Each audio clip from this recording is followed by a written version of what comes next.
Welcome to అమ్మతో ఆర్న.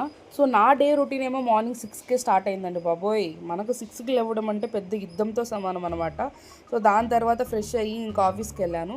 So ఇక్కడ video start చేసేసరికి మా ఫ్రెండ్ లైక్ చేయండి, కామెంట్ చేయండి, షేర్ చేయండి అండ్ సబ్స్క్రైబ్ చేయండి అని చెప్పేసి ఫన్నీగా చెప్తున్నాడు అనమాట. సో దాని తర్వాత ఏమైందనంటే నేను ఒక పెద్ద అద్భుతాన్ని చూశానండి. ఆ అద్భుతం ఏంటో మీరు చూడండి. సిన్సియర్గా వర్క్ చేస్తున్నాడు ఆడు కూర్చొని. మచ్చా ఇంత సిన్సియర్గా వర్క్ చేస్తున్నావు, మామూలుగా లేదు నీ సిన్సియారిటీ అంటే, జస్ట్ సరదా, జస్ట్ ఫర్ ఫన్ అంటున్నాడు అనమాట. ఎందుకు మచ్చా అంత సిన్సియర్గా వర్క్ చేస్తున్నావు అంటే, మరి శాలరీలు ఏం ఊరికనే ఇస్తారా అంటున్నాడు. పైగా ఏమో చెప్తున్నా నేను వర్క్ చేయట్లేదు మచ్చా, వర్క్ చేసినట్టు జస్ట్ యాక్ట్ చేస్తున్నాను అంతే అన్నాడు. ఫుల్ ఫన్ అయింది, అసలు మామూలుగా కాదు. సో ఇదొక టైప్ అయితే ఇంకొక టైప్ చూపిస్తాను చూడండి. సో ఈమె అయితే పిలిచినా పలకట్లే, ఉల్కట్లే, ఆమె పని ఆమెది, ఫుల్ వర్క్ లోడ్ ఉందంట తనకి. సో అస్సలు మాకు అసలు పలకట్లేదండి, అంత సిన్సియర్గా వర్క్ చేస్తుంది. సో ప్రతి బ్యాచ్లోనూ ఒకడు ఉంటాడు అనమాట, ఆడు వర్క్ చేయడు, చేసే వాళ్ళని చేయలేడు. మా బ్యాచ్లో ఆ రకం ఎవర్రా అంటే రవి అనమాట. సో అదే దాన్ని డిస్టర్బ్ చేస్తున్నాడు, అది సిన్సియర్గా వర్క్ చేస్తుందని. ఇంకా సో దాని తర్వాత లంచ్ టైం అయిందండి. సో ఇంకా లంచ్కి వెళ్ళాలి కదా, మళ్ళీ స్టార్ట్ చేశాడు మనోడు. ఫుల్గా ఆకలి వేస్తుంది, వెళ్దాం రా అంటే మేమేమో వర్క్ లోడ్ ఎక్కువ అయ్యి తర్వాత వెళ్దాం రా అంటే ఇంక వాడు అసలు వినట్లేదనమాట. సో యశు దగ్గరికి వెళ్ళి కొంచెం కూర ఉంటే ఇయ్యమ్మో, కొంచెం ఉంటే ఇయ్యమ్మో అని సాంగ్ పాడుతున్నాడు, హమ్మ హమ్మ సాంగ్. వాడు అడగడం ఓకే ఒక ఎత్తు అయితే, ఈమె ఇవ్వడం చూడండి. లంచ్ బాక్స్ తీసి నిజంగానే వాడి చేతిలో పెట్టింది, వెళ్ళి తినిపో నువ్వే అనేసి.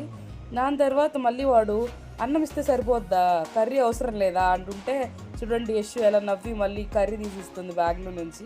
సో ఇలా చాలా ఫన్నీగా జరుగుతుందండి మా డిస్కషన్ మొత్తం.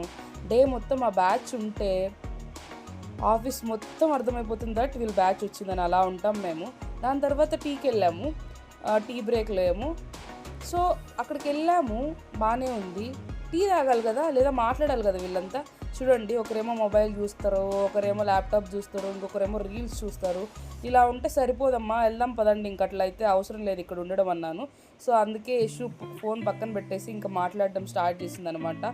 సో అలా కొన్ని గాసిప్స్ చెప్పుకున్నాము, అందరము నవ్వుకున్నాం ఫుల్గా. ఇంకా మళ్ళీ యాజ్ యూజువల్ అందరం టీ తాగేసి దాని తర్వాత వర్క్ చేయడం స్టార్ట్ చేసామన్నమాట. మీకు ఇప్పుడు నేను ఒక పెద్ద అద్భుతం చూపిస్తానండి. మా ఫ్రెండ్సే ఇంతేనా లేకపోతే మీరు కూడా ఇంతేనా చెప్పండి నాకు. ఎందుకంటే చూడండి ఆ ల్యాప్టాప్ క్లీన్ చేసి, నాకు తెలిసి ఎన్ని రోజులైందో తెలియదు, అసలు క్లీన్ చేసిందో లేదో కూడా తెలీదు. జూమ్ వేసి చూపిస్తాను చూడండి, ఎంత డస్ట్ ఉందంటే దానిపైన. అసలు టచ్ చేస్తే మొత్తం దుమ్మే, అంత దుమ్ము ఉంది. అయినా స్టిల్ మేము క్లీన్ చేయడం, మేము ఇంతే అని చెప్తుంది యశు. దాని తర్వాత ఏమో ఇంకా ఆఫీస్ నుంచి లెఫ్ట్ అవ్వాలని చెప్పేసి స్టార్ట్ అయ్యామన్నమాట అందరము. సో ఇక్కడ పెద్ద టాస్క్ వచ్చి పడింది. రవి తన ఐడి కార్డ్ కనిపించలేదన్నమాట, బికాస్ మేమంత భద్రంగా దాచాం దాన్ని. సో ఇంకా వాళ్ళని వీళ్ళని అడగడం స్టార్ట్ చేశాడు. బ్రో చూడండి ఈ సిచ్యువేషన్లో కూడా అది వీడియో తీస్తుంది, నాకు టైం వస్తుంది అనేసి ఫన్నీగా చెప్తున్నాడు అనమాట. మొత్తం ఎతికేశాడండి, లైక్ వెతకని ప్లేస్ అంటూ లేదు, డ్రాస్ ఎవ్రీథింగ్ ఎతికేశాడు. దాని తర్వాత ఇంక ఇది అయ్యేటట్లేదని చెప్పేసి యశు ఏమో లేట్ అవుతుందని ఇంకా ఐడి కార్డ్ నేను ఎక్కడ పెట్టాను అనేది చూపించేసింది. సో ఇలా ఫన్నీగా ఉంటుందండి మా డే మొత్తం. మా బ్యాచ్ వచ్చిందంటే అసలు వర్క్ ప్రెషర్ అనేదే ఉండదు మాకైతే, కంప్లీట్గా ఎంజాయ్ చేస్తాము. దాని తర్వాత ఆఫీస్ నుంచి స్టార్ట్ అయిపోయాము. సో యాజ్ యూజువల్ ఇక్కడ కూడా వీళ్ళు ముచ్చట్లు ఆగలేదనమాట, ఆన్ ది వే కూడా మాట్లాడుకుంటూ వెళ్ళాము. Guys see this traffic, seriously Bengaluru traffic అసలు హారిబుల్ అండి. దాని తర్వాత ఏమో స్నాక్స్ తీసుకొని శ్రావస్ వాళ్ళ రూమ్కి వెళ్ళామన్నమాట, బికాస్ తనకి కొంచెం హెల్త్ బాగాలేదు. ఇది అనమాట మా డే రొటీన్ మొత్తం. So please like and subscribe to my channel for more videos.